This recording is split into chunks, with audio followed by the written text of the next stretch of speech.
Here are my top 3 tips for spinnerbait fishing. So tip number 1 is to fish your spinnerbaits up in the water column if you're in clear water and down in the water column if you're fishing muddy water. If you're fishing that clear water, you're trying to imitate a little school of bait fish, and bass love to feed on those from below. When they're up above, swimming around the surface, bass will hunt them down from below visually. But if you're in that muddy water and bass can't see very well, they're generally going to be either glued to the bottom or glued to a piece of shallow cover.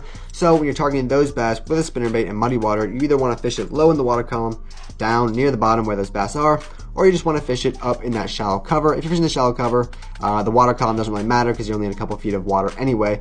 But yeah, if you're fishing clear water, keep it up above their head. If you're fishing in muddy water, either keep it in the shallow cover or down slow rolled along the bottom.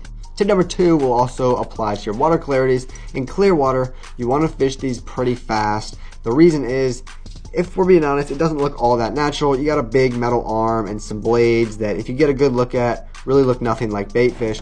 So when you're fishing that clear water and bass can see it easily, you want to keep it moving pretty fast so they can't get as good of a look at it. And then when you're fishing in muddy water, you want to slow it down, either slow rolled along the bottom or slow rolled along some piece of cover, because you want to give the bass a little bit extra time to find it and eat it when they can't see very well in that muddy water.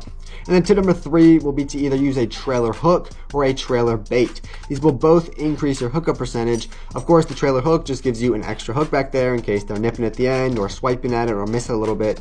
You just have that extra hook that can also catch them. But the trailer bait will also increase your hookup percentage, just because when a bass opens its mouth to rush all that water in, the extra meat, the extra plastic there just helps them to suck in and pull that bait a little bit farther into their mouth, and it will increase your hookup percentage as well. The trailer baits also have the additional benefit of just giving you a bit more natural, realistic presentation.